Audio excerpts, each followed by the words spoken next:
puntualmente de bosques, ley de bosques y la realidad de los bosques en la provincia del Chaco y la región.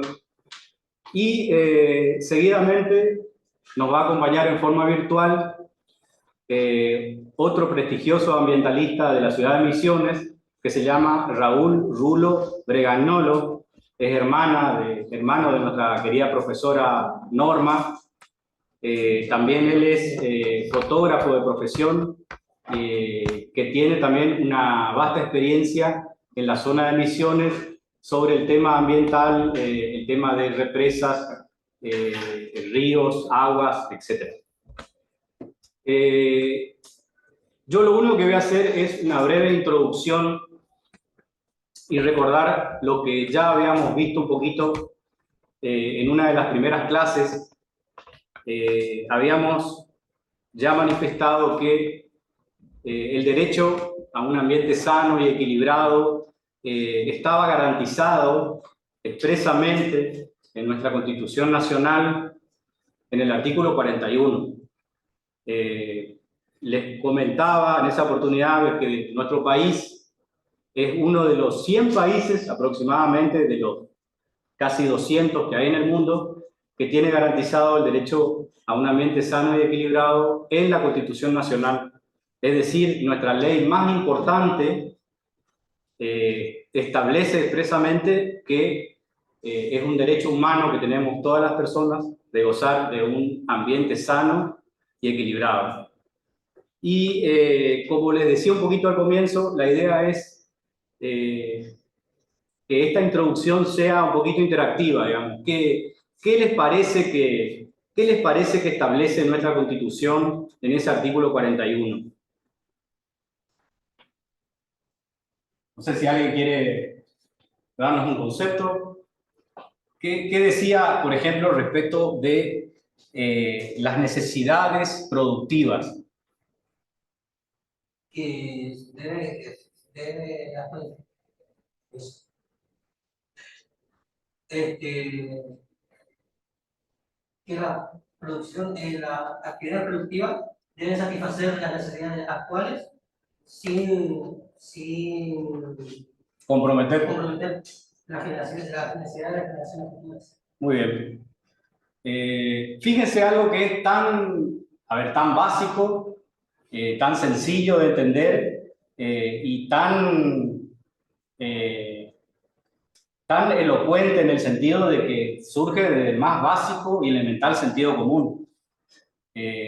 Sabemos que tenemos un solo mundo, tenemos un solo hábitat que compartimos todos los seres humanos.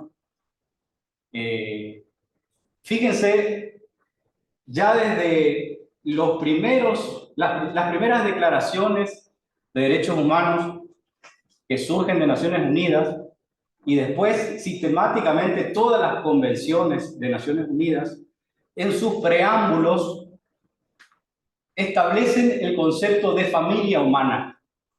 Fíjense qué lindo, el concepto de familia humana, somos una familia humana. Tenemos una sola casa común, no tenemos plan B, digamos, en nuestro hábitat no tenemos plan B. El único plan es cuidar esta casa común que tenemos. Nos dice, por ejemplo, nuestro Papa nos dice en su segunda encíclica famosa sobre el medio ambiente, dice que creyentes como no creyentes, creyentes se refiere a creyentes de cualquier religión o cualquier ideología, cualquier dogma, y los no creyentes, los que también tienen el derecho a no creer, estamos de acuerdo en que esta casa común que tenemos es una herencia. Fíjense, nosotros nacemos en este mundo y recibimos este mundo como herencia de la gente que ya estuvo. Y nosotros vamos a hacer lo mismo con la gente que viene. Vamos a dejarle este mundo como herencia. Y nuestra Constitución Nacional dice clara y categóricamente que nosotros, nuestra generación que ahora está compartiendo este mundo como familia humana, tenemos el derecho de producir lo necesario para nuestra existencia, para nuestra supervivencia, sin comprometer, y esto es una obligación ética que tenemos con las generaciones que vienen, no comprometer la existencia de las futuras generaciones. Y el mundo sí viene, todo el mundo civilizado, todos los países vienen muy comprometidos de hace mucho tiempo en cuidar el medio ambiente. Vamos a ver un poquito acá, hice una referencia histórica. La primer cumbre de la Tierra por el medio ambiente, por el cambio climático, se hace en el año 1972 en Suecia. Es la primera cumbre de la Tierra, donde todo el planeta, casi todos los países del mundo, se juntaron porque estaban ya preocupados por el cambio climático, por los efectos del ser humano en el cambio climático, por la liberación de gases, por el efecto invernadero, por la deforestación, por los agrotóxicos, por las desigualdades sociales que trae todo eso. Fíjense cómo 20 años después, en el año 1992, se produce la segunda cumbre de la Tierra en Río de Janeiro. En el año 2002, en Sudáfrica, nuevamente la humanidad se reúne en la tercera cumbre de la Tierra. En el 2012, la cuarta cumbre de la Tierra en Río de Janeiro. O sea, fíjense todos los años que pasaron y que la humanidad viene muy preocupada por el cambio climático, por la degradación del medio ambiente, por el cuidado del medio ambiente. En el 2015 se produce un acuerdo de París, que es muy importante porque la palabra lo dice. Fíjense todas las cumbres y todos los años que pasaron para que la humanidad pueda llegar a este acuerdo. Los derechos humanos son conquistas, pero son consensos también, porque como son universales necesitan de los consensos de las distintas culturas. Entonces, en todas estas cumbres llega gente de distintas culturas, de distintos lugares del mundo. Entonces, para lograr un acuerdo no es fácil. Fíjense, recién en el 2015 se produce lo que se conoce ahora como el famoso Acuerdo de París, donde la mayoría de los países del mundo están absolutamente de acuerdo en que hay evidencias científicas en que el hombre está produciendo cambios climáticos con estos famosos gases con efecto invernadero que son producto de las, entre comillas, revoluciones industriales que se llevan a cabo para producir y ganar plata indiscriminadamente sin el cuidado del medio ambiente. Es decir, volvemos a nuestro artículo de la Constitución. Está bien producir, está bien que obviamente que nos desarrollemos, pero sin comprometer a nuestros hijos, a nuestros nietos, etc. En el 2018, a nivel regional, ocurre un acuerdo muy valioso que se llama de Escazú, en Costa Rica, donde este acuerdo es el primer acuerdo que le da entidad a todos los activistas por derechos humanos y medio ambiente. Habrán escuchado en este último debate presidencial que el medio ambiente fue uno de los temas elegidos por la gente. No voy a hacer ninguna acotación directa de ninguno de los candidatos, simplemente que ustedes pueden revisar que en ese debate se hizo referencia a la Agenda 2030. Les voy a contar brevemente de qué se trata esa Agenda 2030. En el Acuerdo de París del 2015, todos los países de la Tierra consensuaron que en el año 2030 nos íbamos a reunir de nuevo para ver si pudimos cumplir con todas esas pautas que nos propusimos en París en el 2015. Naturalmente que eso va a pasar, esa agenda se va a producir en el 2030 recién. Pero este año, en el año 2023, los líderes del mundo se juntaron en París para revisar cómo iba este tema. Les sugiero que googleen porque es muy interesante, muy interesante. Se destacó la actuación de la primer ministra de Barbados, Nia Tadler, algo así, el apellido, que tuvo una participación muy destacada, donde puso de manifiesto, con el consenso de muchos países, que el medio ambiente está íntimamente relacionado con la desigualdad, que la degradación del medio ambiente es producida en mucho mayor escala por la mayoría de los países ricos de la Tierra.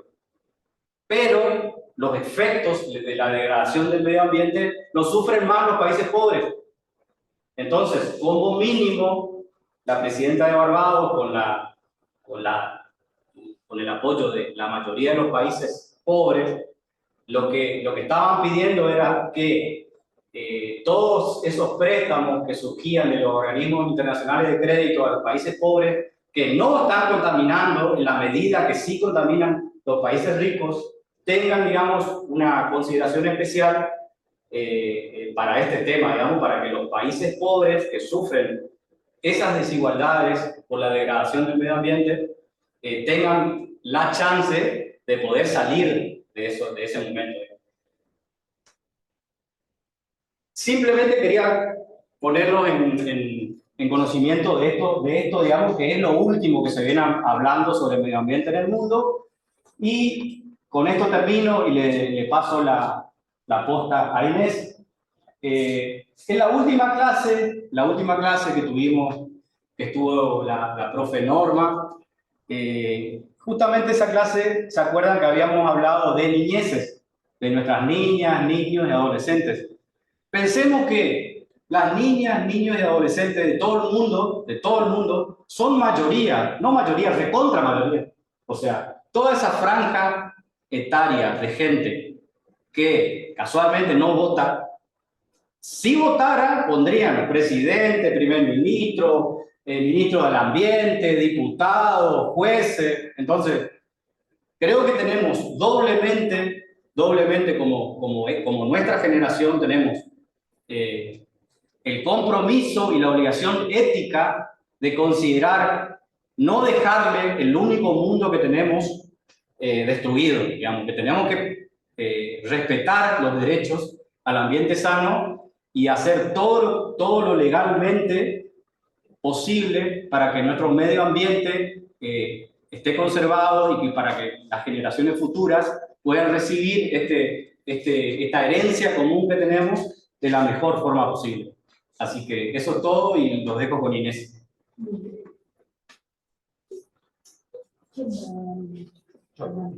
¿Sabes qué? Sí.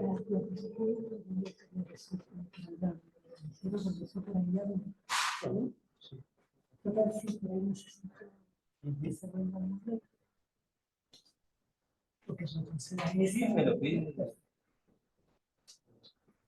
Bueno, ya saben, soy ingeniera agrónoma, trabajé toda mi actividad profesional, fue siempre relacionada con el bosque.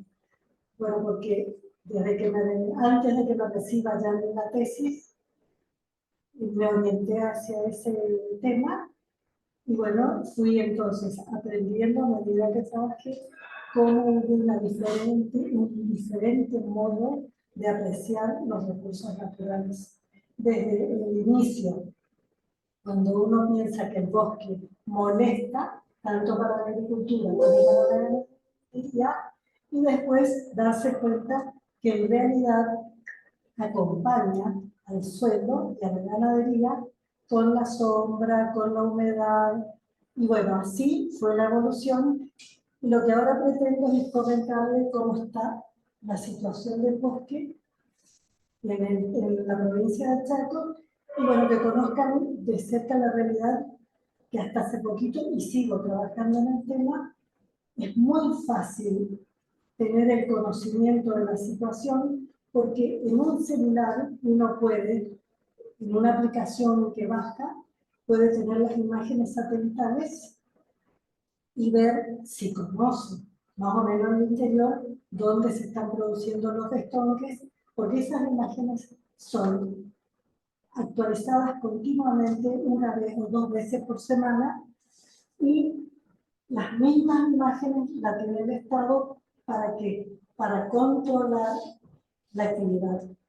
Entonces, vamos a empezar la charla ubicándonos dónde estamos desde el punto de vista geográfico o ciclogeográfico. Un segundito, ya el Power Sí. lo están viendo desde el sur. Quiero que se vea acá.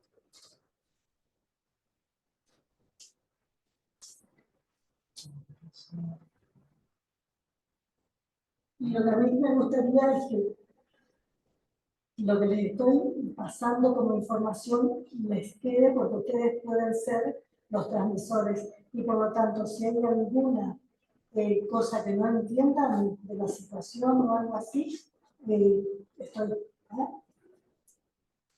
Bueno, esto es América del Sur, esto es para ubicarnos, a lo mejor son conceptos que ustedes hace bastante y no lo ven. Aquí está la región del Amazonas, que es la primera formación boscosa en importancia de América del Sur y que provee del 20% del oxígeno de la Tierra, de todo el mundo nuestro. La segunda reserva en importancia es la del Chaco americano y que abarca los países de Paraguay, Bolivia, un pedacito de Brasil y el 60%, todo Paraguay, y el 60% lo compone nuestro país. Aquí vemos en detalle, si aquí en esta zona está la provincia del Chaco, la vemos aquí también dentro del Gran Chaco americano y las provincias que lo rodean. Ustedes van a notar que hay una clara diferencia, digamos que casi en la mitad de la provincia del Chaco, entre el este y el oeste. Esa clara diferencia es porque consideramos que el este es húmedo y el oeste es seco o semiárido. Por lo tanto, la vegetación va a ser siempre arbórea, pero con distintas especies. Pero siempre, en toda la provincia, vamos a encontrar maderas de primer nivel. Maderas duras que pueden ser pesadas o livianas y que son tan densas en su comportamiento que no necesitan para la industrialización pasar por procesos de secado. O sea, son maderas que el productor del campo corta, va al aserradero, a la carpintería y ustedes ya tienen su mueble de algarrobo o los marcos y la puerta de la casa. Son estables. Tanto en esta zona como en aquella tenemos esos tipos de madera, no obstante, esta zona se caracteriza por otra cosa, los suelos. Los suelos en esta zona son suelos maduros, ya llegaron a su clímax, o sea, ya están al tope de su evolución, mientras que los suelos de esta zona son inmaduros. ¿Por qué? Porque esos suelos tienen una base. La primera capa es de materia orgánica. Esa materia orgánica es la parte fértil, debajo de esa capa está en la zona oeste, es arena. O sea, todavía no hay arcilla, no hay otros componentes que hacen que el suelo esté en su madurez. Entonces, estos suelos decimos, y todo el ambiente es frágil. ¿Por qué es frágil? Porque el suelo está sostenido por el bosque. Hace de sostén de ese suelo. Los bosques entonces son un excelente compañero de ese suelo. Seguimos con el... ¿Podemos? Seguimos con este. Los bosques, ¿qué nos proporcionan? Proporcionan bienes que están relacionados con lo económico, digamos, y prestan servicios. Los servicios no tienen un valor económico o material, Solamente su función, su efecto se conoce cuando desaparece. O sea, desaparece el bosque y el suelo se vuela, digamos, o corre con el agua. Esos son servicios de protección, digamos, que producen. ¿Qué bienes principalmente? Yo le puse el bien principal, que es lo que acá hace el productor. Además de madera, dentro del monte tenemos un montón de otros bienes como la miel, otros vegetales que no son a lo mejor tan importantes como los árboles. Pero, miren, esta madera es de pimbó, que crece en la zona húmeda y que es una madera liviana pero dura. Al ser liviana sirve para celosinas, sirve para canoas. Estos son postes de timón. Es una madera tan dura, tan densa, que permiten que una vez labrado para el poste pueda ir enterrado en el alambrado. Estos son durmientes de quebracho colorado, lapacho que hay en la zona húmeda, que también resiste la intemperie, quien no conoce el comportamiento del algarrobo, y por lo general estos pequeños objetos se realizan con maderas como el palo santo y otras que tienen un veteado muy apreciado. Seguimos.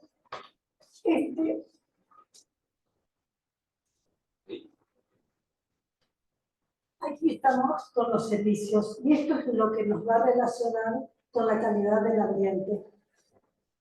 ¿Cuáles son los servicios?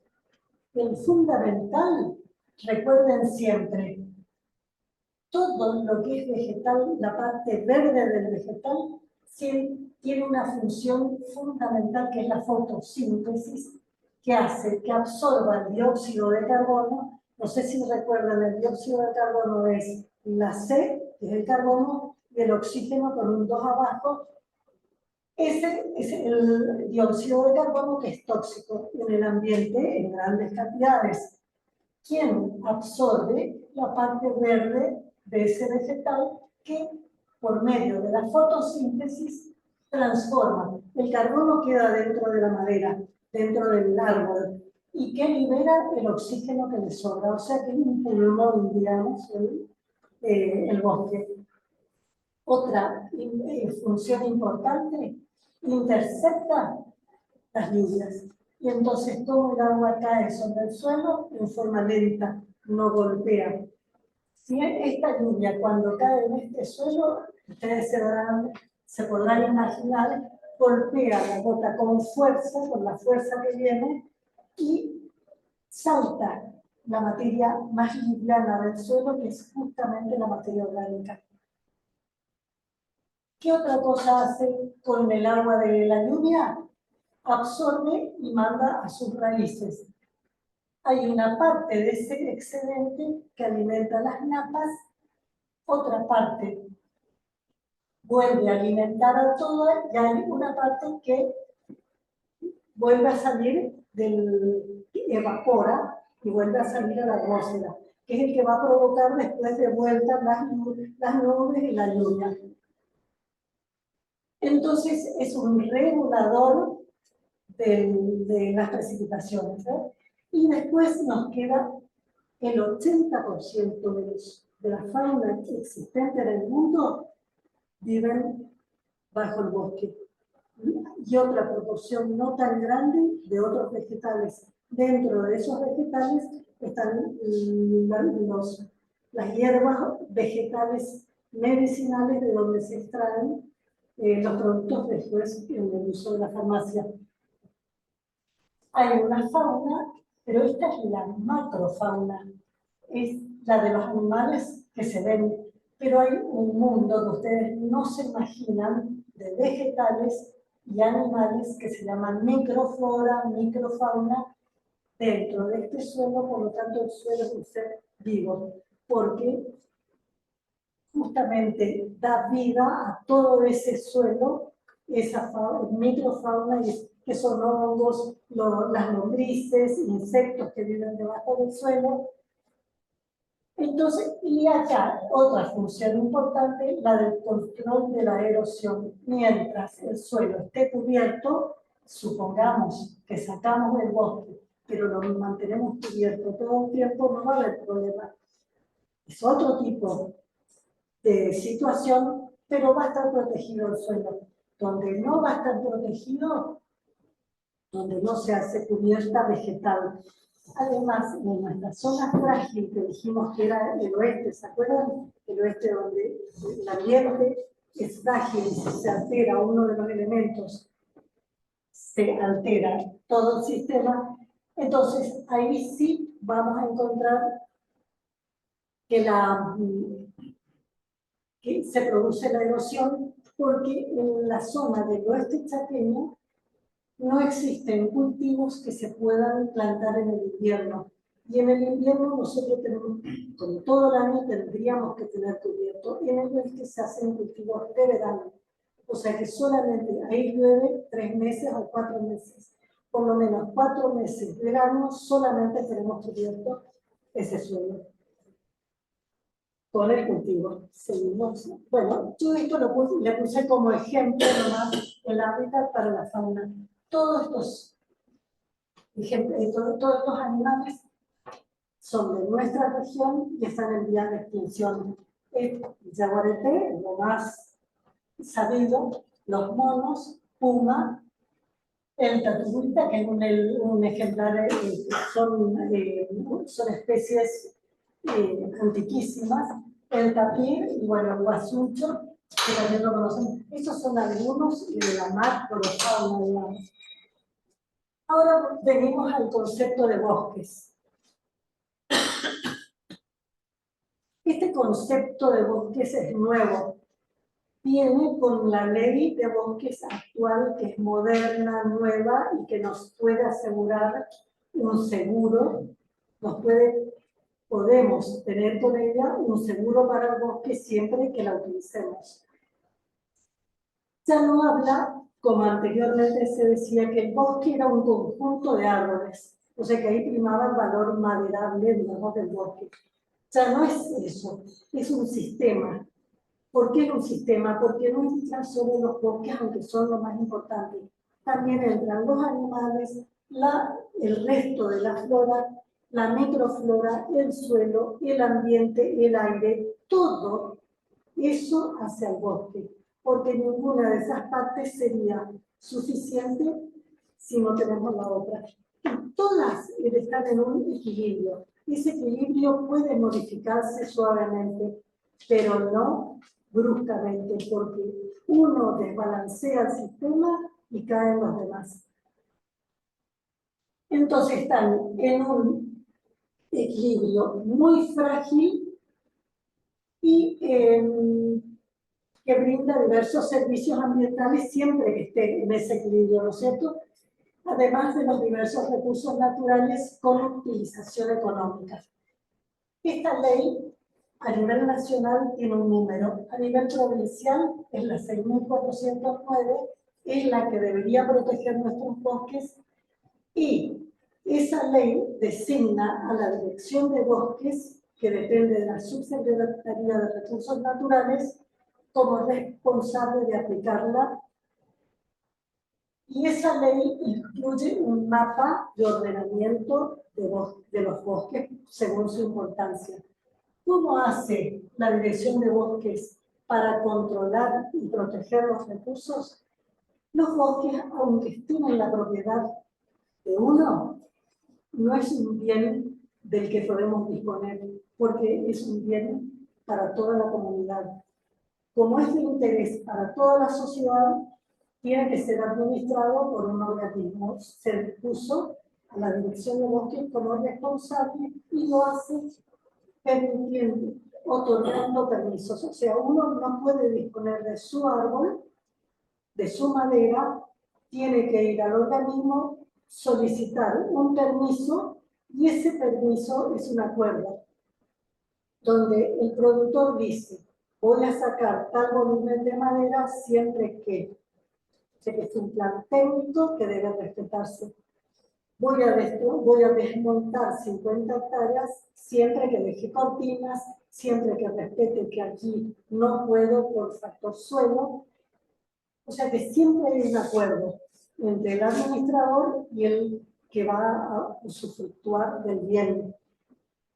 Ante incumplimiento es la dirección de bosques quien tiene que penalizar el incumplimiento.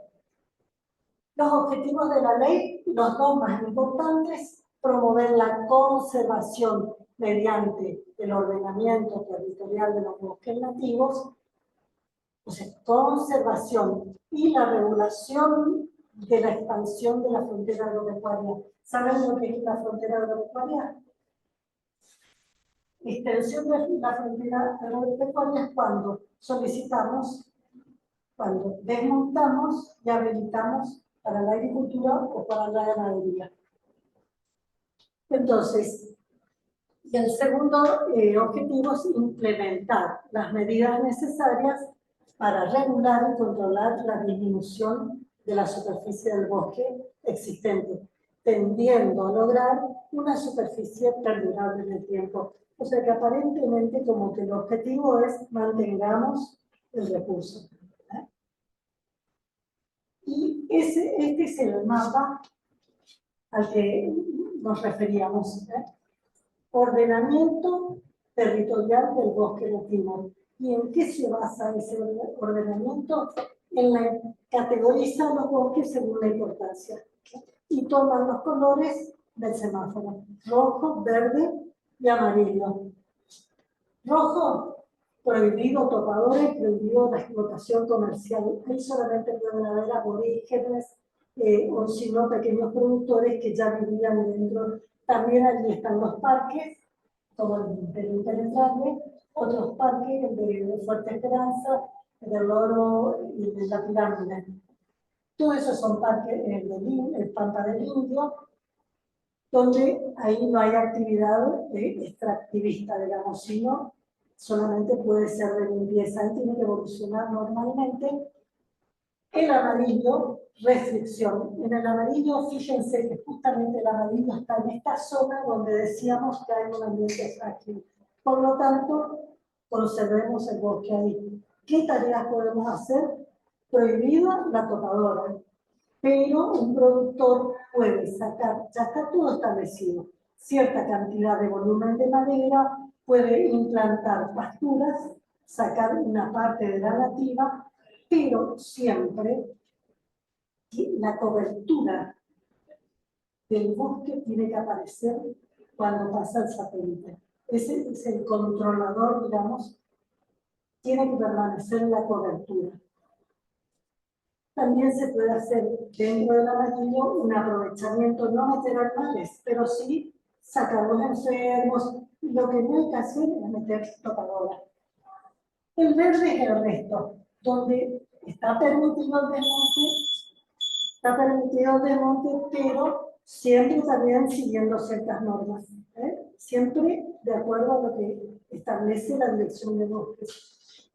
Bueno, aquí está la parte de la parte de, yo no estoy muy bien en este tema, la de la costa del Paraná, donde ¿Los humedales? los humedales. Bueno, acá están los humedales, pero yo ahí prefiero no hablar porque en realidad lo que conozco mejor es de este tema. Entonces, el verde, yo no sé si les permitirá ver que el verde está salpicado, no es que hay una continuidad de verde. ¿Por qué? Porque todo lo blanco ya es sin bosque, porque son las tierras de agricultura típicas nuestras. Seguimos ahora con los problemas que tiene el desmonte, el bosque. Dos son los problemas. El desmonte es la pérdida total de la superficie boscosa.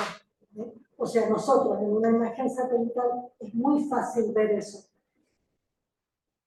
Es la pérdida total, fácil de detección y medimos con unas herramientas que tenemos, medimos qué superficie fue desmontada, cuándo, cómo va evolucionando.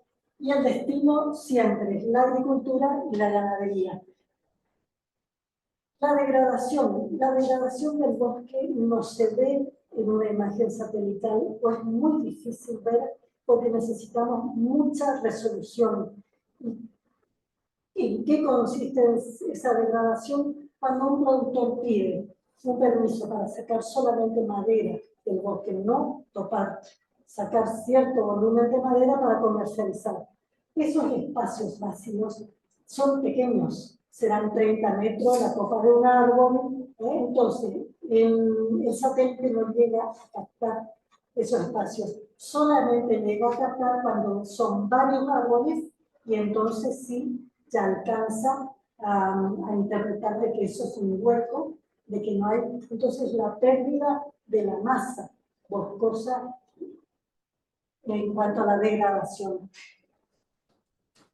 ¿Qué consecuencias trae la degradación? El bosque y el suelo degradado dejan de brindar los servicios que habíamos dicho.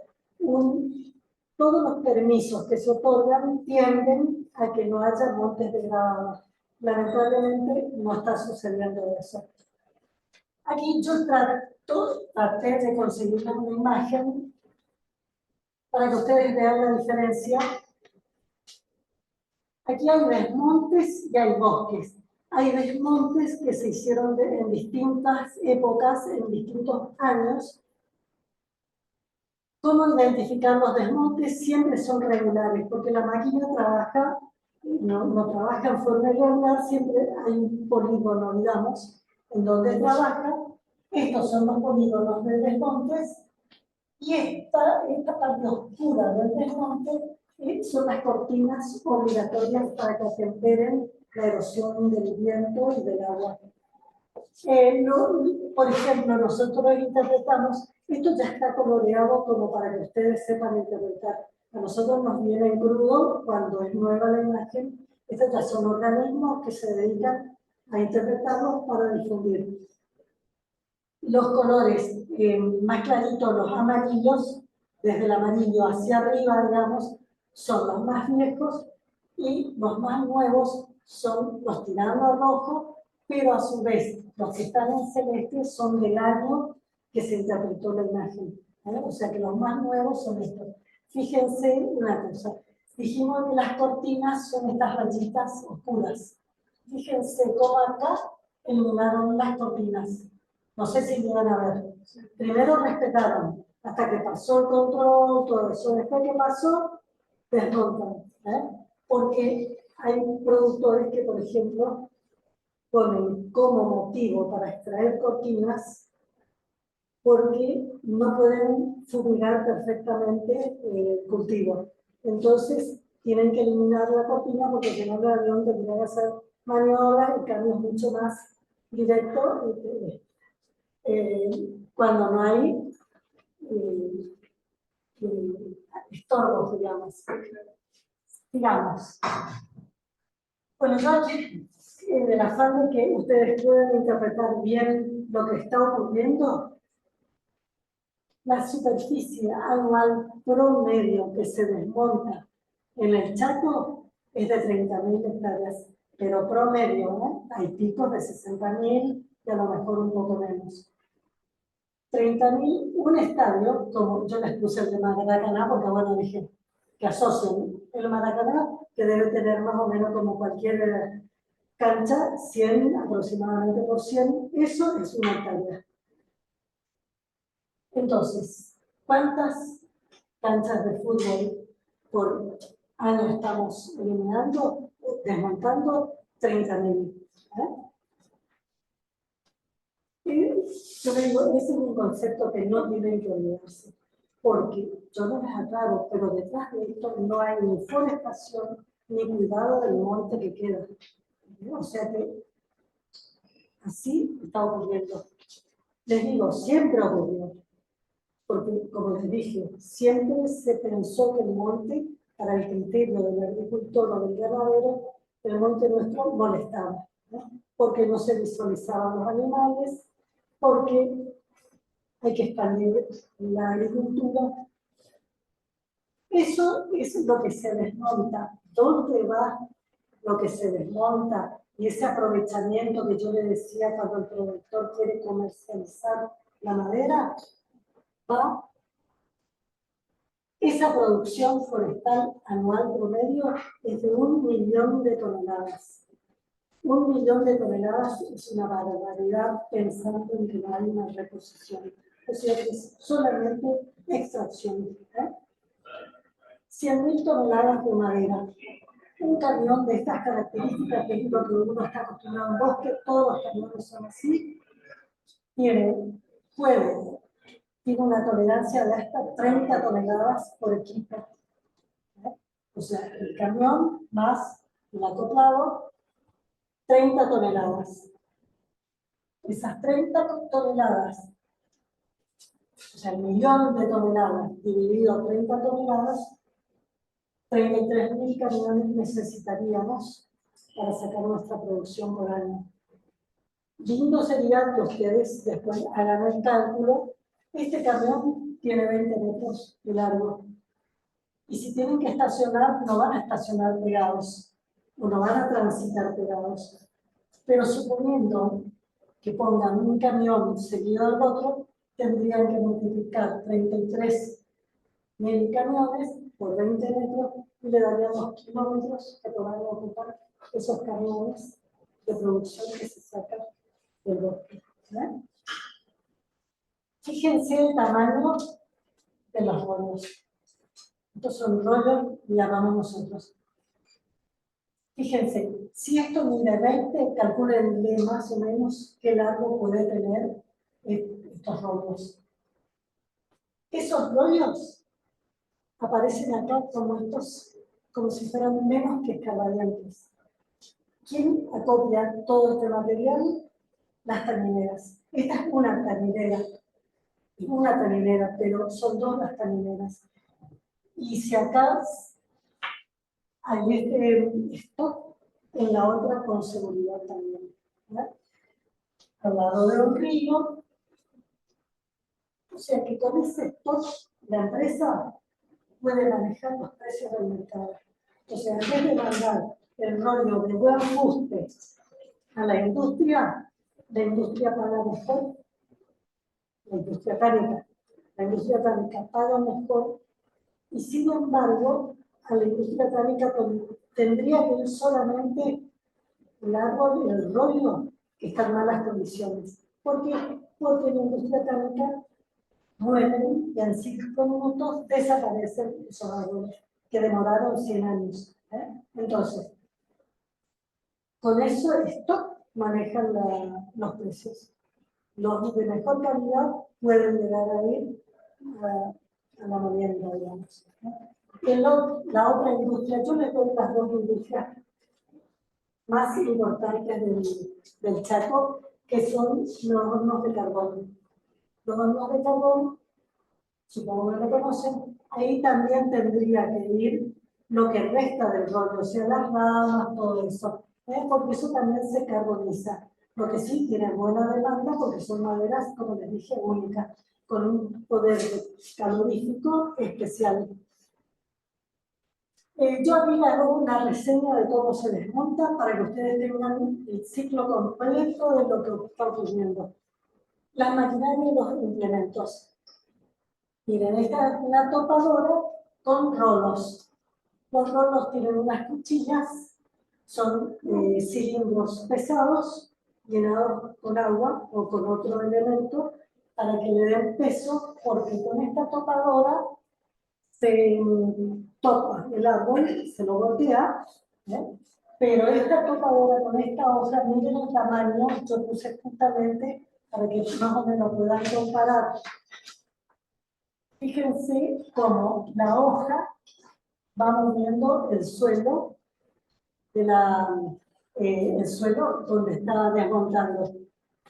Los rollos, acá están vistos desde el lado del rollo. Acá están los rollos, estos son inspectores de bosques que están suspendiendo un permiso. Otra manera de tomar, bueno, acá lo vemos bien, miren también el tamaño. Estas cuchillas, ¿para qué sirven? O sea, pasan la hoja tomadora, voltean el árbol y ¿qué hacen las cuchillas? Se encargan de producir lesiones en el árbol para que se produzca la nutrición más rápido en contacto con el agua y el aire. Bueno, seguimos. Hay otro modo de topar, que se ponen dos topadoras a la par, con unas cadenas cuyos eslabones son más o menos de este tamaño, y arrasan con todo. ¿Cómo comienza el topado de una superficie? Fíjense, esto es un volquénatico típico nuestro, del impenetrable. Entra la máquina haciendo la apertura de un camino. Después continuamos con esta. Aquí la máquina topa, miren los ejemplares, un quebracho sin duda. Topan, acordonan, hacen cordones que muchas veces tienen la posibilidad de entregar a productores que van a llevar a elaborar, usan la madera. No siempre se quema, además está prohibido, pero por lo general, ¿por qué se acordona? Con un solo fin, la quema. Aquí tenemos la quema, y aquí el suelo listo para sembrar.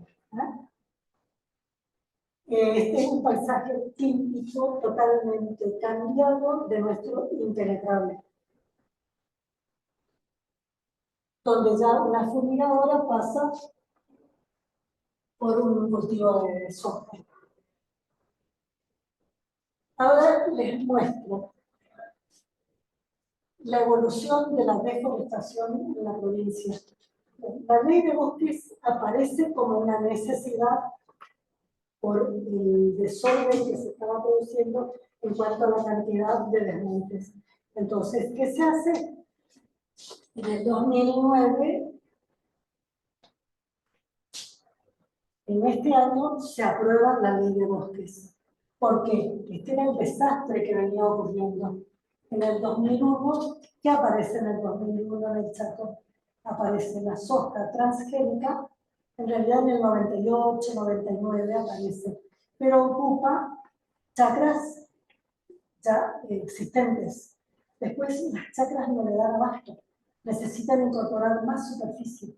Entonces van alejándose de la zona de los cultivos y van hacia el norte, que es digamos, la zona de Pampa del Infierno primero, después van tirando hacia Fuerte Esperanza, que ya están ya casi en el pico del Chaco, digamos, bien al norte.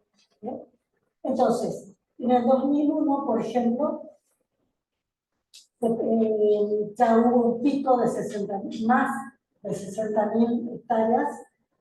Después, más o menos, disminuye. Bueno, así tenemos hasta que en el 2009, fíjense que desde el 2007 en el Chaco, a pesar de que no estaba la ley, como fue un desmanejo de esto, prohibieron todo desmonte antes de que aparezca la ley. ¿Y qué ocurrió? Igual hubieron desmontes, miren, en el 2007, 2008, y en el 2009, a pesar de que hay una apertura al desmonte con la nueva ley, nadie desmonta. ¿Por qué? Porque creen que van a ser multas, que van a haber muchos impedimentos. Entonces el productor se mantiene quieto, esperando qué ocurre con el aplicador de la norma. Entonces, en el 2009 poco, miren, en el 2010 baja, ahí es el efecto. En el 2009 no había ley, aparece en noviembre.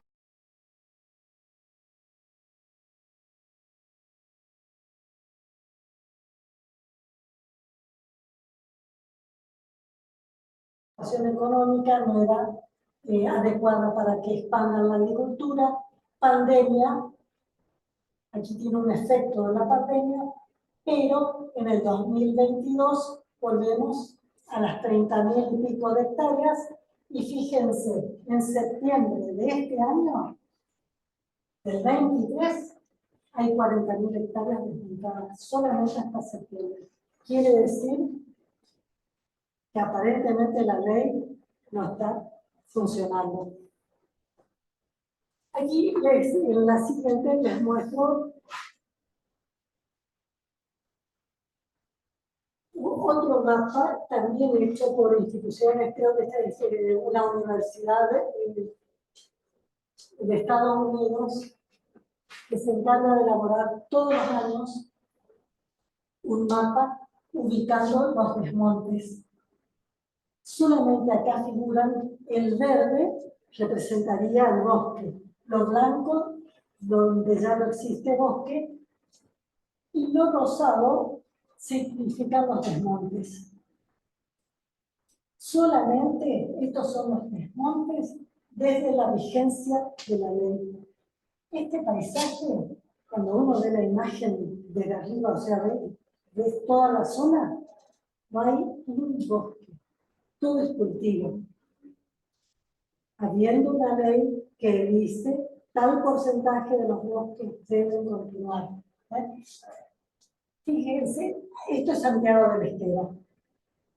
Aquí hay un parque nacional y fíjense que acá es un verde continuo. Al lado de un parque nacional que en Santiago esto tendría que estar de rojo, siempre al lado del rojo tiene que estar un amarillo que es el amortiguador. Si nosotros volviéramos al mapa del OTBN, vamos a ver que esto es amarillo. Aquí se desmontó. Y con el permiso de la Dirección de Bosques, que es un grave problema. O sea, donde es amarillo, la Dirección de Bosques está otorgando permisos que no son legales. O sea, es el mismo Estado controlador de los desmontes quien está autorizando esos desmontes. Seguimos. Repercusión en la sociedad. La sociedad, de acuerdo al grupo etario, digamos, y a las distintas actividades, reaccionan de diferentes modos. La mayoría de la gente todavía es indiferente a lo que nos está pasando dentro de nuestra provincia cerquita. Puede ser por desconocimiento la mayoría de la gente, por desinterés de otra parte de la gente y por desidia de los funcionarios que tienen que estar en el conocimiento de lo que está ocurriendo, sean diputados, funcionarios del Ejecutivo o de la Justicia. Repercusión en los medios. Todos los días aparece una noticia. Hoy miran el Diario Norte, dan una nota acerca de lo que está ocurriendo con la renovación del mapa de OTBN, que ya en 2 palabras le voy a contar cómo es. Siempre, miren, cuando hay inundaciones, ¿por qué vinieron las inundaciones? Porque no hubo un bosque, eliminaron el bosque que conducía las aguas. Ahí, al no haber bosque, se desmadra y corre por cualquier lado según la pendiente. Entonces, en el sudoeste chaqueño nuestro, tenemos inundaciones todas las épocas de lluvia por exceso, porque ya no está el árbol que lleva hacia abajo el exceso. 1000 científicos argentinos piden a Capitanich que no permita más desmontes en el Chaco.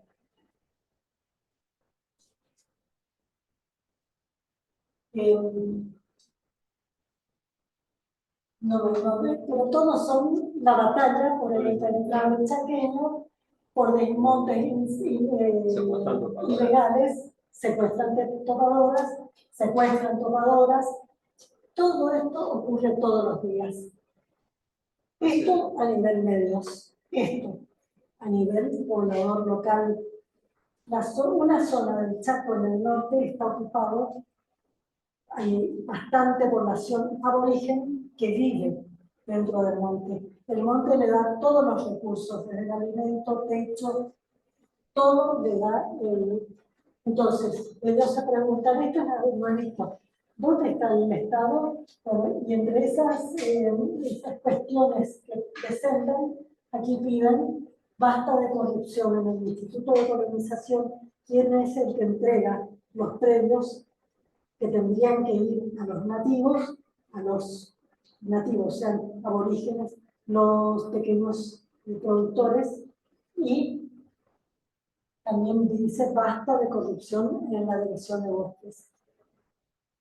En el centro de Resistencia estamos habituados a ver esto, ahora con un poquito menos de frecuencia, se pone álgido en determinados momentos en que tienen que decidirse ciertas cosas. Acá basta de ver montes, solamente con monte y humedades, hay agua en el Paraná. Estos son movimientos espontáneos, pero también hay algunos grupos políticos, como el Partido Obrero, que tiene mucha presencia en todo esto. Después hay un movimiento ambientalista que surgió. Es como un colectivo que abarca toda persona interesada en que se respeten las normas para perpetuar el bosque, que somos Monte, y Greenpeace, que es otro tipo de movimiento, una ONG internacional, que ¿qué ventaja tiene? Que tiene expertos, investigadores, que antes de que haya estadísticas, ellos ya presentan un avance de lo que está sucediendo y que tienen presupuesto para las estrategias que llegan a todo el país y al resto. Por ejemplo, no sé si recuerdan cuando el puente que une Chaco con Corrientes fueron intervenidos por ellos, donde sin molestar mucho a la gente, pusieron estos carteles y se colgaron como acá los activistas. Y aquí yo les dejaría esta imagen para que de esta charla se lleven como recuerdo, porque tiene un símbolo. Ese camión que se va no solo lleva los rollos, ¿no? Lleva un montón de cosas, lleva oxígeno, lleva animales, lleva suelo, lleva un montón de beneficios, servicios que nos brindan.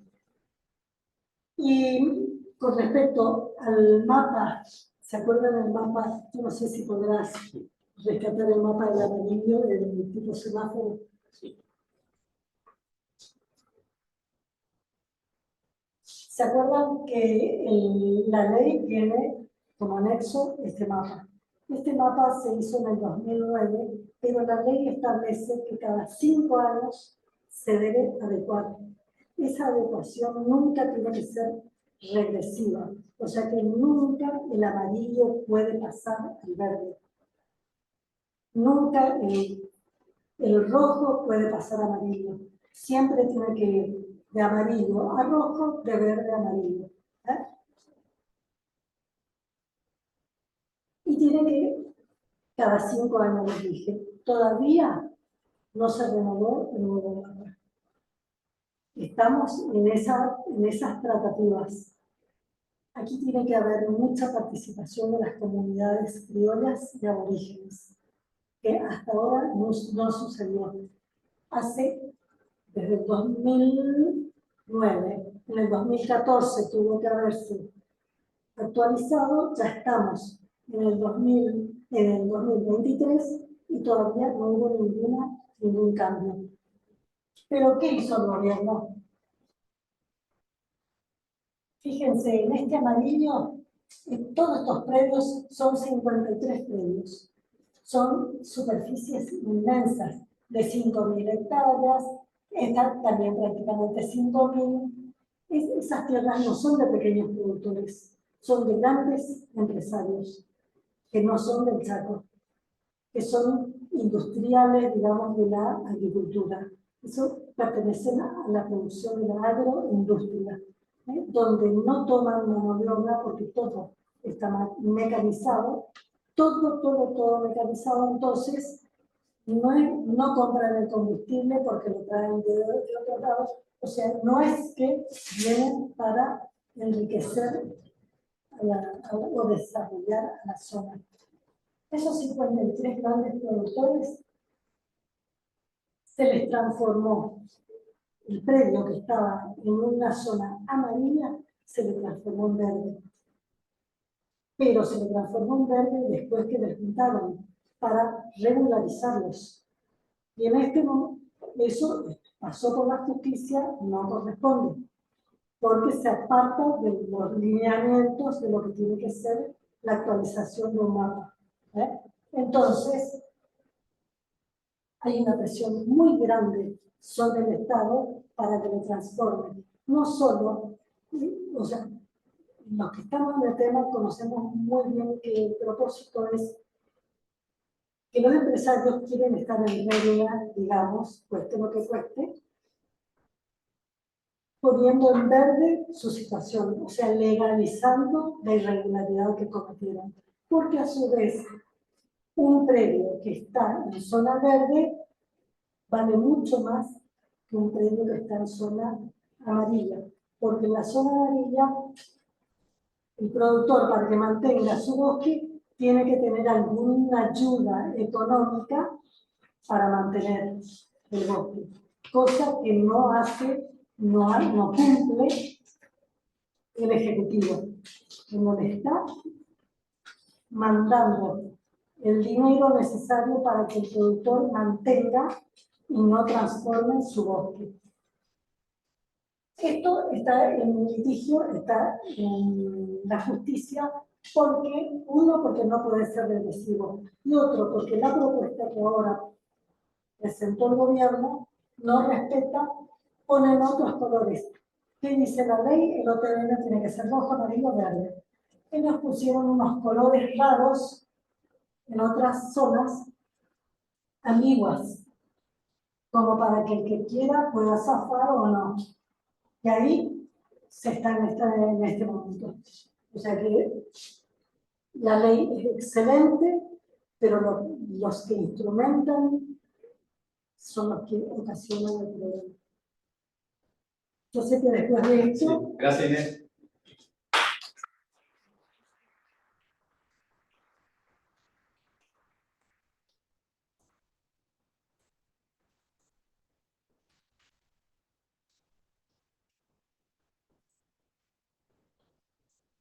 Bueno, le pasamos la palabra a Rulo Breganolo, que está en forma virtual desde su estudio de Misiones. Hola, Rulo. Bueno, buenas tardes, ¿cómo les van? Antes que nada, quiero saber qué tiempo tenemos. Y ahí me manejo. Hasta las 1:30, todo tuyo. Tenemos un montón de tiempo para hablar de tantísimas cosas. Bueno, Sí, agradecer antes que... solicito una prórroga que sea un poquito más, porque tiene 15 minutos. Sí, sí, con Bueno, seguridad.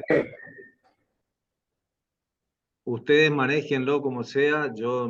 Este no es mi campo, así que bueno, más que nada agradecer al profesor, al equipo ahí por esta oportunidad y a la gente que está atendiendo. Uno a veces está acompañando a alguien que está en un Zoom y cuando no ve las caras, uno se imagina que todo el mundo dejó conectado y se fue a tomar mates y dice, hay alguien que está hablando por ahí. Bueno, ojalá sea provechoso. Interesante lo que dice la profesora, lo que expresa. Triste, yo no me quedaría con esa imagen del camión cargado con madera. Me gustaría una imagen de la selva, donde realmente queden ahí los bienes naturales.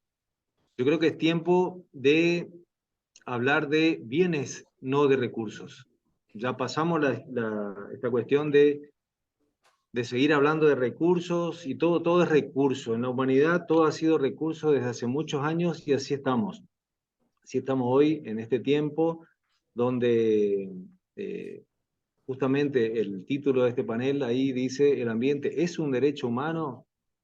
Y es una pregunta bastante fuerte, más allá de que sea prácticamente obvio que sí es un derecho humano, porque si uno no tiene como humano derecho a, a vivir en un ambiente de calidad, ¿qué sentido tiene la vida?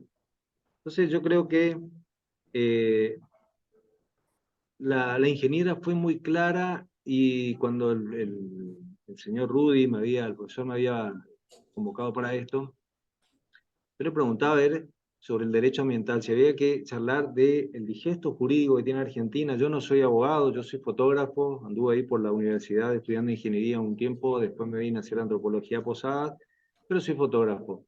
Y tengo una profunda militancia desde hace más de 35 años que es lo que a mí me ha permitido trabajar, coordinar, generar alianzas, involucrarme en organizaciones sociales y ambientales, y estoy plenamente convencido de que la militancia en lo que fuere es lo que genera la oportunidad de cambios.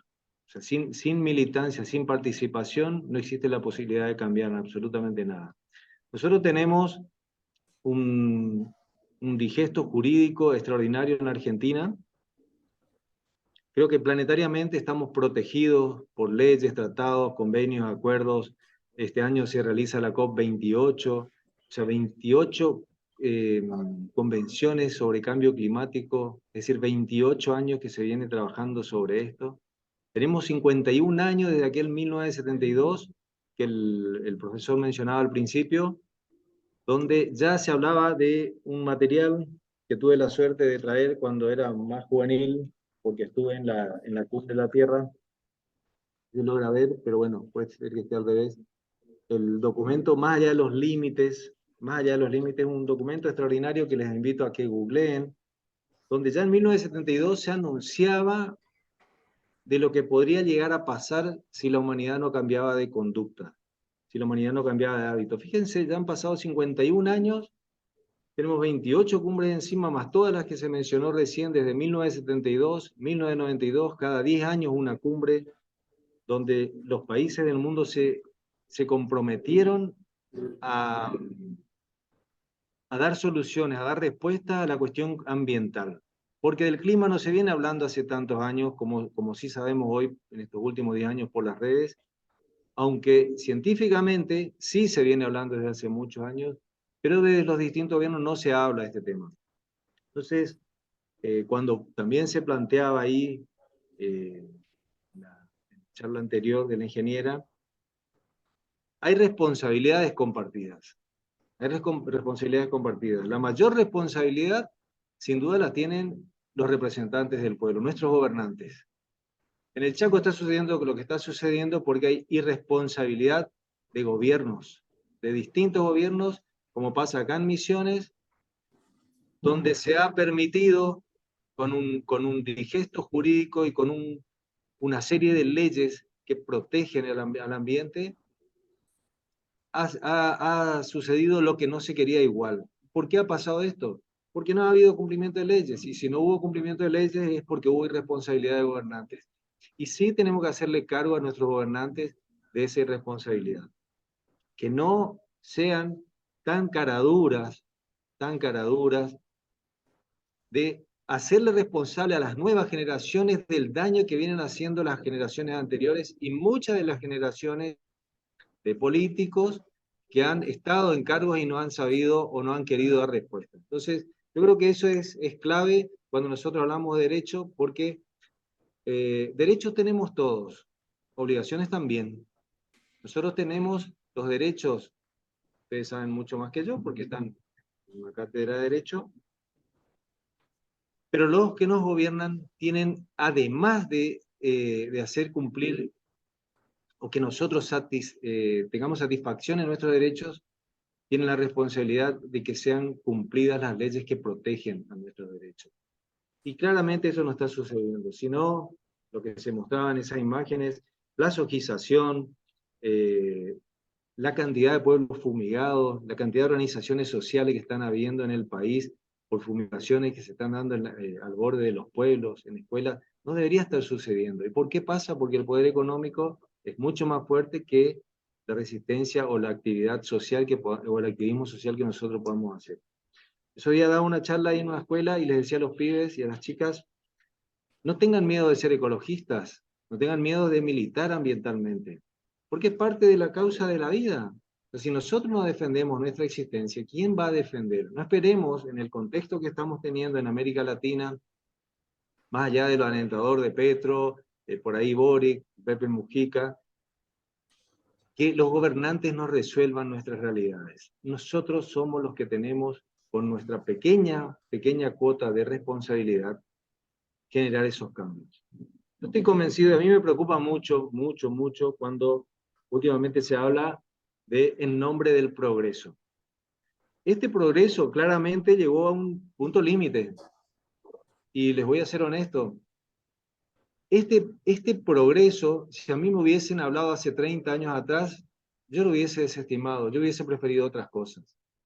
Yo hubiese preferido otro tipo de progreso. Hoy a mí me cuesta como ciudadano, más allá de que me gusta la comodidad, me gustan los placeres, por supuesto, y trato de ser lo más coherente y razonable posible cuando actúo en mi existencia, en el consumo que hago de los bienes, y uno trata más acá en los pueblos donde uno vive, uno tiene acceso a un montón de alimentos que son saludables, y cuando uno va evaluando lo que va sucediendo y por qué llegamos a estos límites, donde hay un altísimo porcentaje de niños con desnutrición, donde hay un altísimo porcentaje de niños en nuestra sociedad que tienen obesidad, ¿y quién tiene la responsabilidad o quién tiene la culpa de lo que está pasando?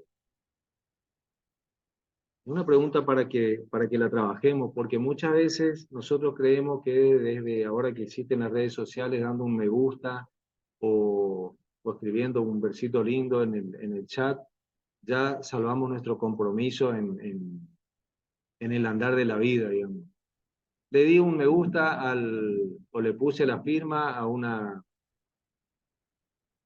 campaña que se hizo y ya ni conozco el bosque chaqueño, pero ya hice mi cuota de ayuda. Y no pasa por ahí, gente.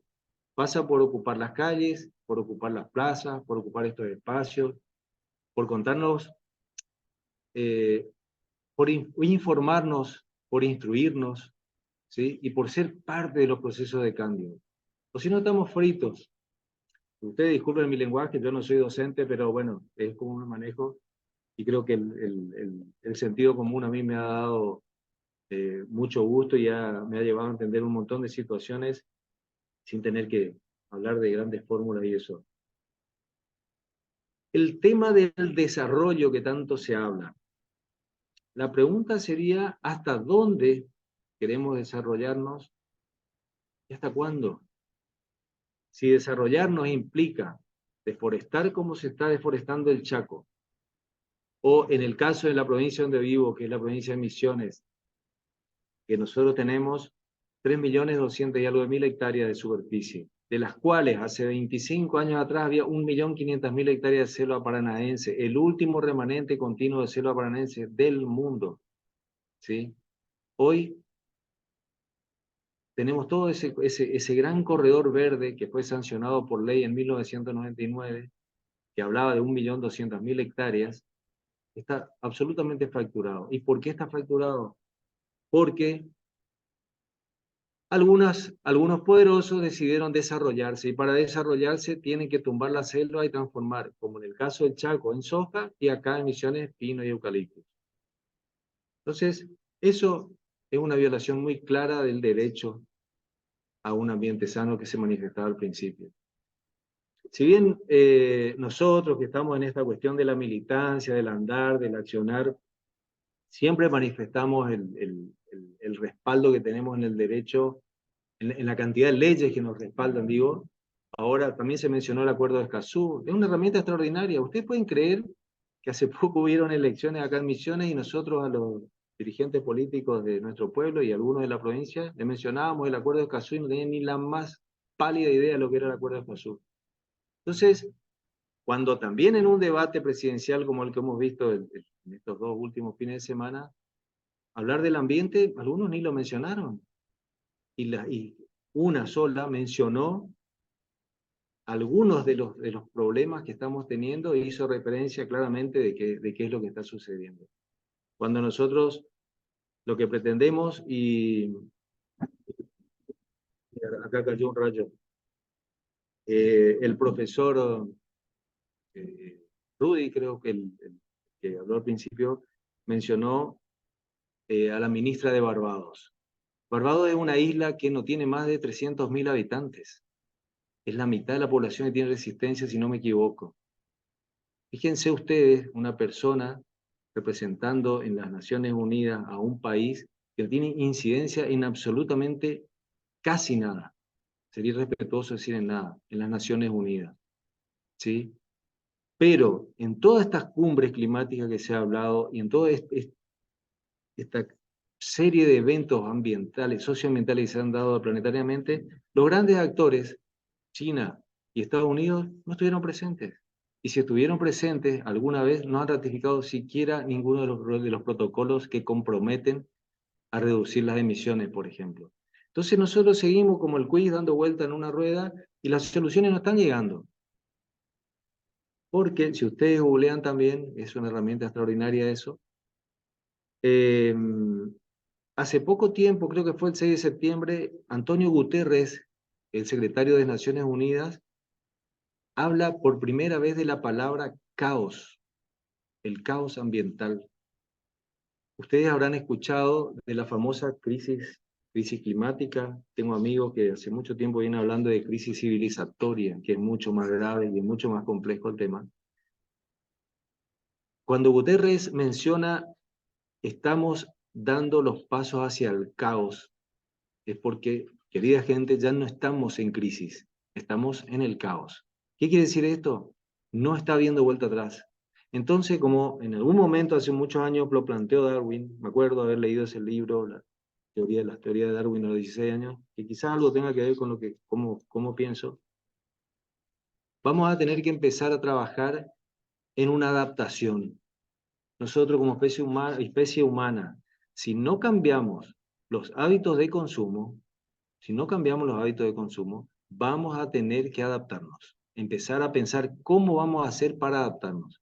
Tengo 3 chicos, 20, 17 y 13 años, y con ellos suelo charlar bastante de estas cuestiones y les digo, por supuesto que la incidencia es poca cuando uno habla de una población mundial, pero tratando de entregar esperanzas y de también ser más positivo ante una realidad que es bastante negativa, que empiecen a ver otras formas desde relacionarse hasta alimentarse. Hay que ir pensando, porque se viene fea la cosa. Esto no es para que ustedes vayan mañana o dentro de un rato al supermercado a comprar latitas y guardar bajo la cama porque se viene el fin del mundo. Pero sí es necesario que empecemos a repensar, y yo les invito a cada uno de ustedes a que empiecen a preguntarse mínimamente de dónde viene cada cosa que consumen. Desde la galletita hasta el celular que tiene cada uno de ustedes en las manos. Viene todo del planeta, viene todo de los bienes de la naturaleza. Y es ahí donde nosotros nos estamos olvidando, no estamos cuidando, el gran árbol que nos provee de todo eso. Y cuando hablamos de responsabilidades, girando en lo de hoy, las responsabilidades son compartidas, pero hay algunos que tienen mayor, y a esos que tienen mayor tenemos que exigirle. Tenemos que salir del teclado, tenemos que salir del aula, tenemos que ir a las calles, tenemos que salir a utilizar los espacios que nos corresponden en las legislaturas, en los consejos deliberantes, no tener miedo de reclamar. La instrucción ciudadana, la formación ciudadana en cuanto al derecho es clave en todos estos procesos.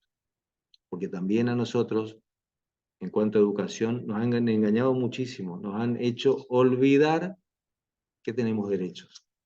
Entonces por ahí se habla muy por arriba de algunos derechos. Todos mencionan el derecho a un ambiente sano. A ver, ¿y cumplen realmente este legado que es el artículo 41 de la Constitución, el derecho a un ambiente sano? ¿Se está cumpliendo en lo que está sucediendo en la precordillera, en toda esa franja terrible desde norte, desde Ushuaia a La Quiaca, con las famosas zonas de sacrificio, cuando los propios gobernantes están entregando, y pasa el caso de Santa Cruz, delegan a la nación la servidumbre de sus territorios.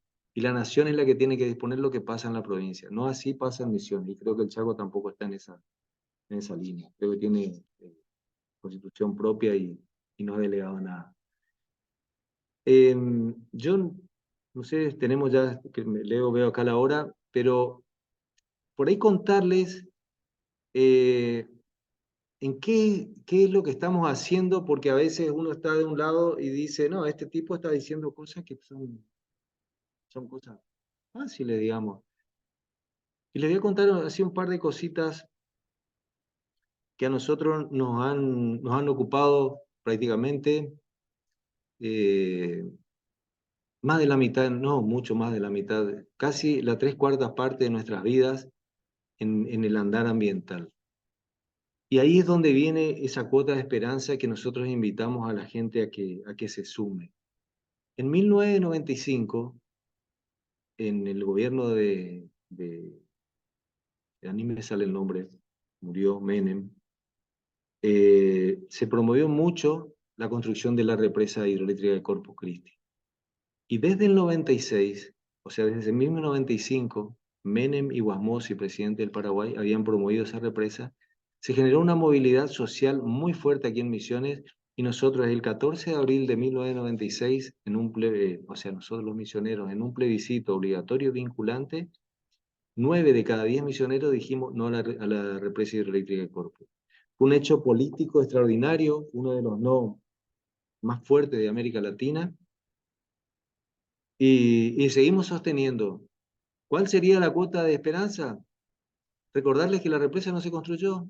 Siguen en carpeta los proyectos, el río sigue corriendo libre en esta parte, y la resistencia social que hemos hecho hace que hoy nosotros podamos tener al río Paraná en esta parte encañonada todavía en libertad. Lo mismo ha pasado con las represas, los proyectos eléctricos de Araví, aquí en el río Uruguay, aquí cerquita nomás, porque Misiones está rodeado de ríos, por suerte. Seguimos frenando proyectos hidroeléctricos. Hemos frenado un plan de sojización de la provincia de Misiones. Imagínense ustedes, hemos frenado también con la movilización social la incursión del maíz transgénico aquí en la provincia. Nos jugamos a hacer una presentación judicial, se llevó para atrás en el gobierno anterior. Entonces, hay buenos resultados. No sé cómo se maneja esto, pero yo le había mandado fotos al profesor. Hay una marcha, yo después le voy a pasar unos links. Hay documentales, hay un documental muy lindo que se llama Ríos Libres, se hace camino al marchar. Actividades. Voy a esto porque la ingeniera habló de Greenpeace, de otro movimiento, y hay muchísimos movimientos que son muy locales y estamos ocupados en cuestiones nuestras, ¿sí? Hemos hecho una marcha que duró 5 días, hemos caminado 157 kilómetros, uniendo las dos costas, desde el río Uruguay al Paraná. Hemos hecho una jangada, una balsa de Tacuara, que nos largamos desde El Soberbio, una ciudad aquí al norte de Misiones, hasta Santo Tomé Corrientes, 400 kilómetros, sensibilizando a la población con información, documentación de por qué no queremos más represas. Es decir, bicicleteadas, caminatas. Ayer me escribía con una amiga que en Paraná ya van 300 marchas, la marcha de los martes contra las fumigaciones. Fíjense si, y a pesar de todo, se siguen cometiendo delitos ambientales. ¿Qué pasaría si el activismo social no existiese? Posiblemente estaríamos, usted en el Chaco no tendrían más sombra que la soja, digo, y nos estaría pensando en otra cosa que a ver cómo sujetan las pocas lluvias que tienen hacia abajo, río abajo, digamos, para que Santa Fe y toda la otra zona no se inunde. Bueno, ahí veo que están pasando algunas imágenes. Esas imágenes son campañas que nosotros solemos hacer. Recordar que cuando nosotros empezamos en este tema del activismo ambiental, no existía internet, no existían las redes. En mi caso particular, yo elegía la fotografía, porque por ahí se me presentó como fotógrafo, elegía la fotografía como una herramienta de sensibilización ambiental. Una herramienta absolutamente importante donde uno materializa en una placa o en una imagen lo que sucede. Y es lo que tenemos que utilizar hoy, más que nunca en este tiempo donde las redes son las que tienen gran llegada a los jóvenes. Generar los espacios de debate es clave también.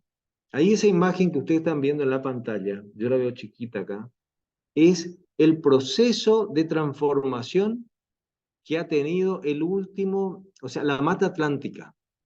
El proceso de transformación que ha tenido la Mata Atlántica desde 1900, fíjense, de 1900 al 2000. Esta imagen ya tiene 23 años de atraso.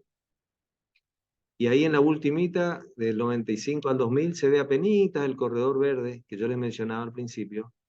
En esa imagen, hoy está fracturado ese corredor, es decir, no hay esa continuidad biológica de biodiversidad que debería existir y que fue pensada en el año 99 como para corredor verde, digamos. Fíjense en la placa de 1940, toda esa zona verde. Algunos dirían, bueno, pero si no deforestamos no progresamos. Bueno,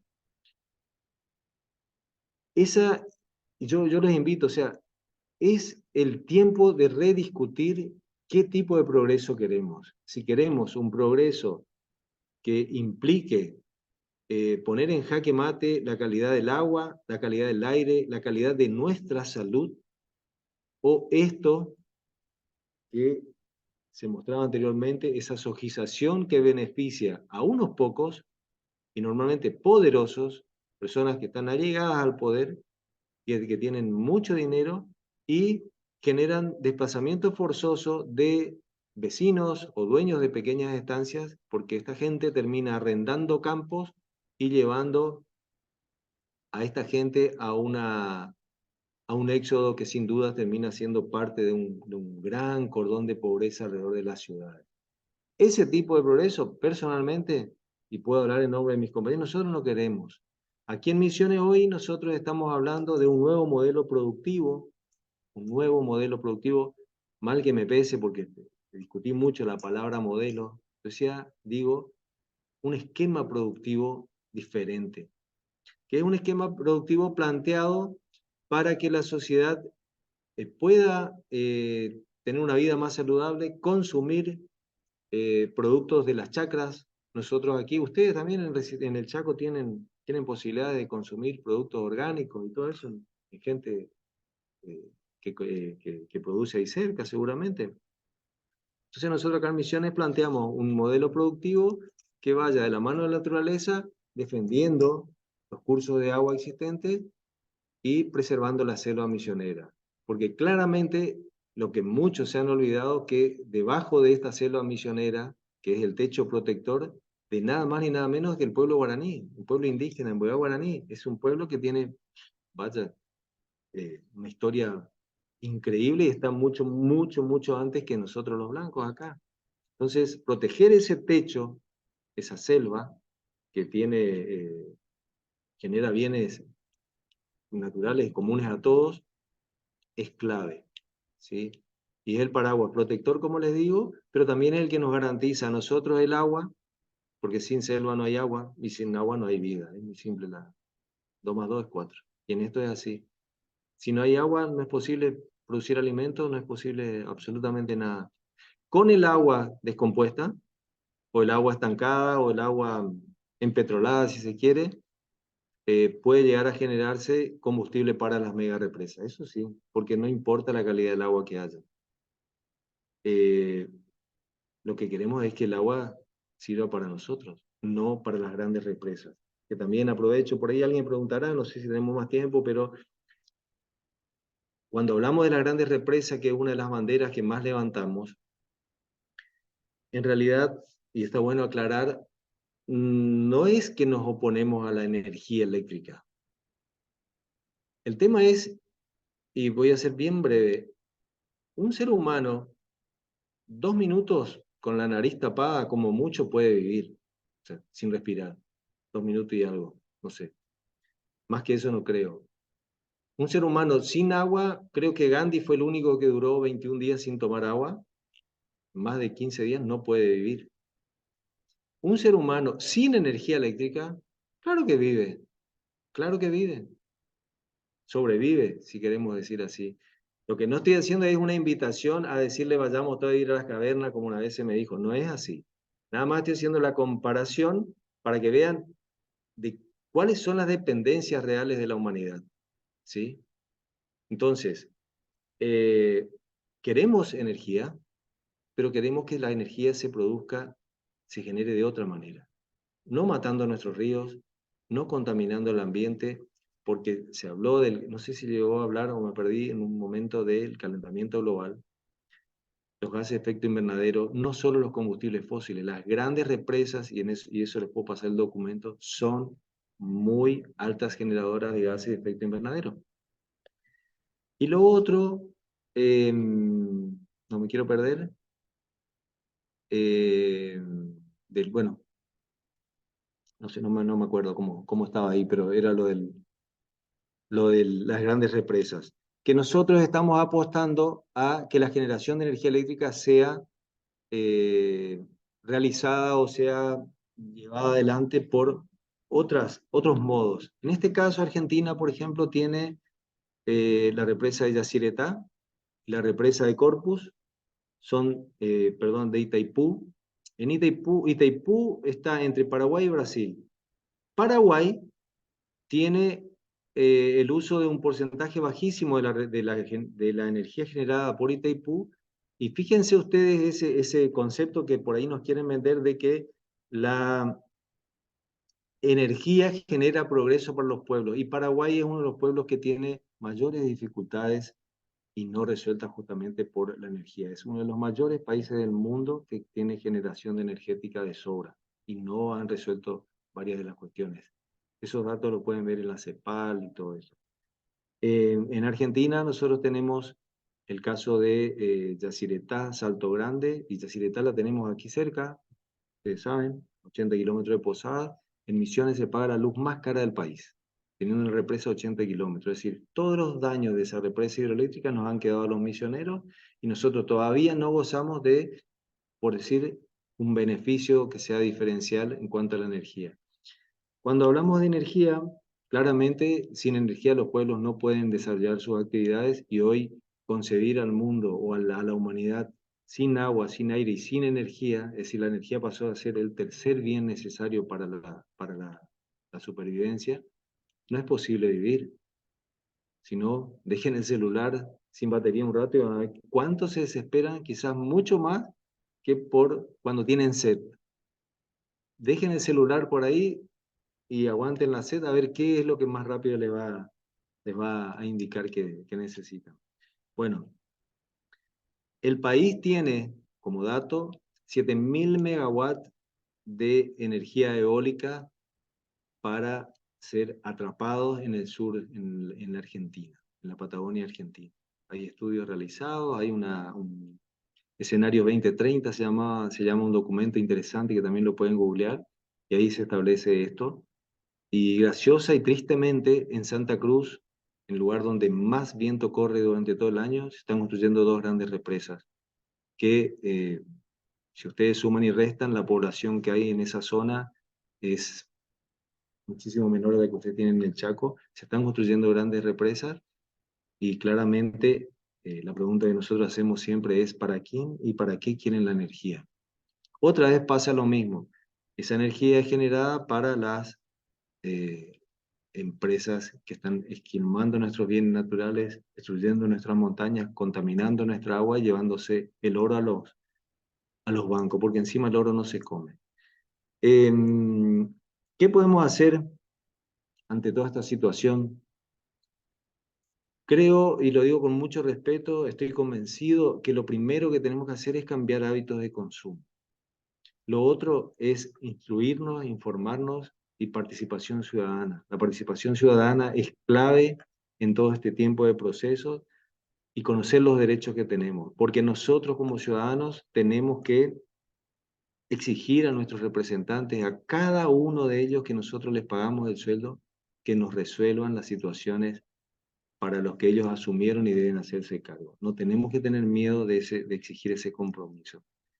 A ver si tengo algo más.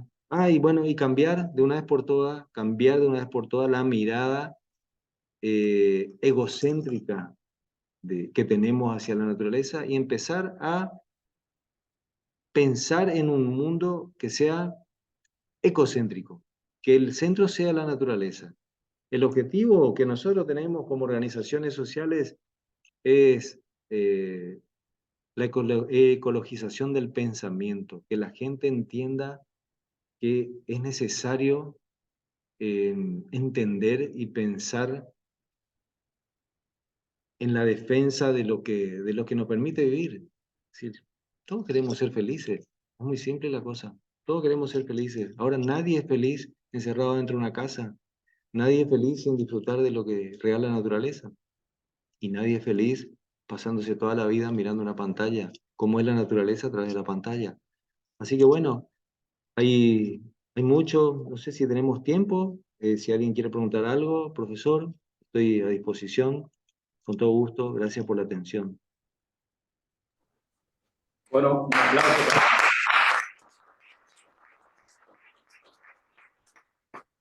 Muchas gracias, Raúl Reganolo, por tu exposición tan interesante, tan clara y tan contundente, ¿no? Que creo que después de las intervenciones de Inés y de Raúl, quedó claro, ¿no? Que el ambiente es un derecho humano.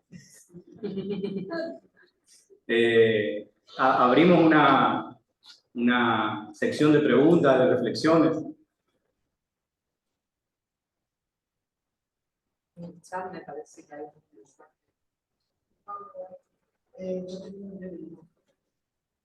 bueno, hubo una, en todo caso, que consultaba que tenía algo que ver con la huella de carbono, lo que planteaba justamente Raúl en relación con eso de tomar conciencia sobre lo que consumimos, cómo lo consumimos, y explicó.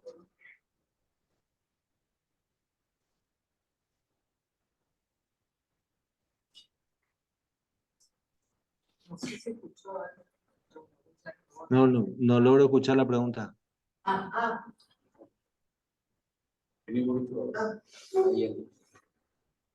No, una de las participantes de apellido Navarro preguntaba justamente si cuando hablabas de tomar conciencia sobre lo que consumíamos, esto de qué costo, a qué costo consumimos, qué es lo que consumimos, qué implica también ese objeto de consumo, si estaba relacionado con la huella de carbono. Sí, en realidad, cuando ahí veo en el chat una pregunta sobre la huella de carbono. Yo no soy muy amigo de los parámetros, digamos, y honestamente le digo, siempre me manejé con el sentido común, o sea, no hago lo que no me gusta que me hagan. Entonces, también quizás el gran beneficio que tengo de haber nacido en un pueblo donde mi plaza estaba a 30 metros de la casa y una relación muy, muy profunda y muy linda, me llevó a lograr entender cómo funciona la naturaleza, es en esto de la huella de carbono, la huella biológica, la huella, sí, ahora se usa mucho la huella de carbono, no me preocupo en ver qué tanto puedo, ¿cómo les voy a decir? Haber dejado, porque en mi caso particular tomé otras actitudes y tengo otras conductas, pero cuando uno, y sin ser demagogo ni soberbio tampoco, pero cuando uno ve cuando va al supermercado, que muy pocas veces voy al supermercado, tengo también la suerte de vivir en una chacra donde producimos no todo lo que comemos, pero uno ve el famoso changuito lleno de cosas y se pregunta cuánta cantidad de residuos se generan en ese changuito. Es decir, cuando uno habla de la actitud en el consumo, es preguntarse, ¿qué es lo que necesitamos realmente? ¿Sí? Insisto, más allá de los placeres, a mí me gusta mucho el chocolate, pero entre comprar una barrita así y comprar uno más grande, si me da el cuero, a veces no me da el cuero, pero comprar uno más grande y tengo menos envoltorio. Esas son cosas del secundario, de la primaria, o sea, son charlas, a ver, no compremos lo que nos vamos a ocupar. Hay mucho desperdicio, ¿sí? Yo lo que no quiero, querida gente, es que nosotros caigamos a ver, en la discusión absurda que ha pasado de aquel fumador que se enoja contra las plantaciones de tabaco y contra las fumigaciones aéreas y sigue fumando. Eso es grave porque es una incoherencia que planetariamente nos está destruyendo. El tema de la huella de carbono en sí les pongo otro ejemplo. Sí está bueno que cuidemos cuando nos cepillamos los dientes de no dejar la canilla chorreando, porque puede haber gente en otro lado que no tenga agua. Y pasa, a ustedes en el Chaco le pasa mucho más que acá a nosotros. Pero sí preocupa la hipocresía que existe en los gobiernos cuando en una cumbre como la de Egipto, el año pasado, auspiciaba Coca-Cola, por ejemplo, ¿sí? Eh, una cosa muy loca, ¿sí? Coca-Cola lavando su imagen en una cumbre cuando realmente lo que ocupa esa gaseosa son millones de litros de agua y de contaminación que se genera en envases que están hoy, hay documentales que están retratando eso que está pasando en los mares, islas enteras de residuos. Entonces, a ver, en esa isla de gaseosa que se formó, de botellas, habría que ver cuál es la gaseosa que tomó fulanito, porque ahí estaría la huella. Yo les invito a que en ese montón, en esa montaña, en esa isla de desperdicio que hay, nosotros miremos de qué se trata y sepamos que en esa montaña también hay una botella nuestra. Eso es lo que uno debe empezar a apostar. El balde se llena con la última gota. El avión se pierde en el último segundo. De esto se trata, empezar a repensar a ver qué es lo que necesitamos. Yo no estoy diciendo empezar a comer aire, pero es necesario el cambio de actitud, es necesario el cambio de actitud. Si no, como me dijo una vez un periodista, pues yo estaba bastante enojado y, y enojado con el sistema del que uno es parte, porque a veces uno quiere otras cosas, pero el mercado no te ofrece. Entonces terminás cayendo en esa cosa o directamente no consumís. Y me dijo, pero vos sos antisistema. Sí, le digo, me declaro antisistema, soy anti este sistema, aunque suene feo y a alguno no le guste, pero así no podemos seguir viviendo. No podemos seguir viviendo y también, como les podría decir, me cansé de escuchar en boca de representantes del pueblo la palabra sustentabilidad. Falta que dentro de poco saquen un documento y digan las hojas sustentables. Falta que salga eso. Hace poco acá en Misiones, me estoy yendo por las ramas, me parezco a mi padre, pero bueno, tiene que ver. Se sancionó la ley de bioinsumos aquí en Misiones, donde en el artículo 4 se prohíbe el uso de glifosato. Se habrán enterado, escándalo nacional, la rural y todos los popes del, del mercantilismo de las fumigaciones, están todos enojados con Misiones por esa ley. A ver, hace 55 años atrás no existía el glifosato acá. Y se producía. Hace 10.000 años que existe la agroecología. Y no moría la gente de la manera que muere hoy. Hoy tenemos gente intolerante a las harinas e intolerante a un montón de alimentos y nadie o muy pocos se preguntan qué está pasando. ¿Pero por qué está pasando? Porque nos están alimentando con porquerías.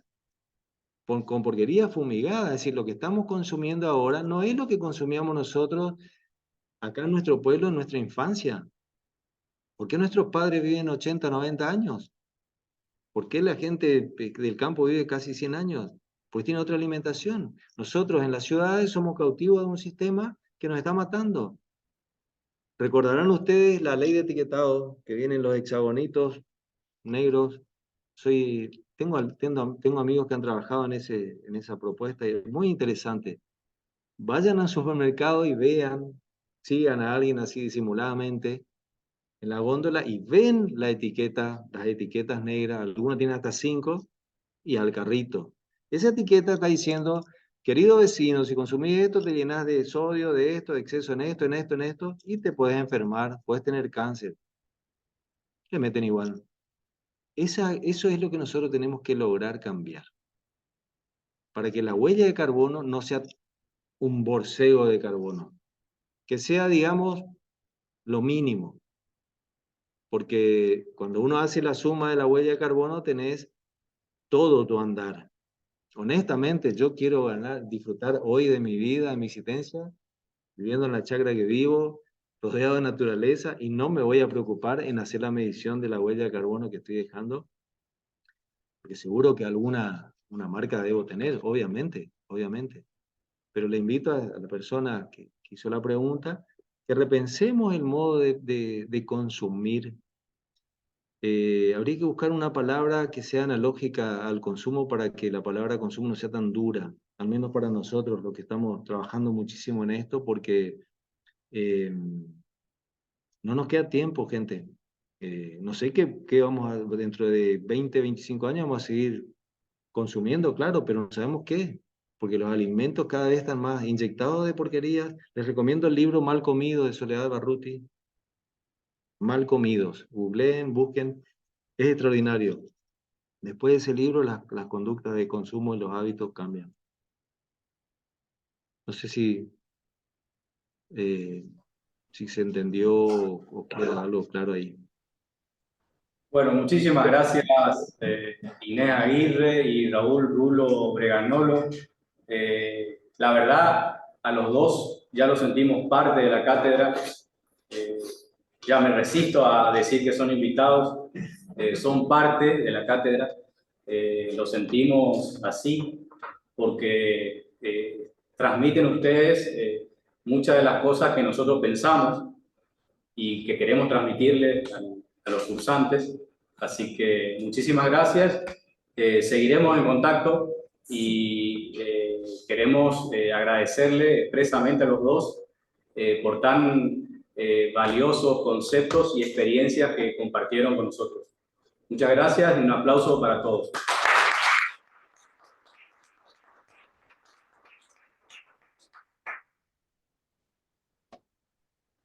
Yo, por último, lo que me gustaría es ponerme a disposición.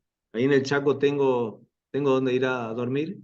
Así que si alguna vez surge la oportunidad de alguna charla o alguna exposición fotográfica, no les cuesta nada más que un vaso de agua, no hay problema, estoy disponible.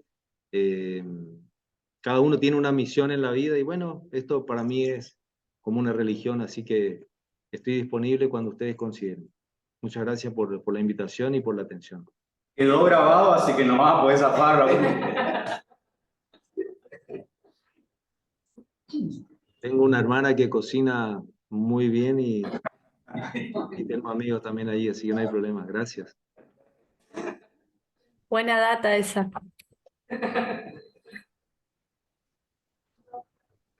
Gracias a todos, nos vemos la próxima semana. Y dicho esto, yo puedo dar un Sí. por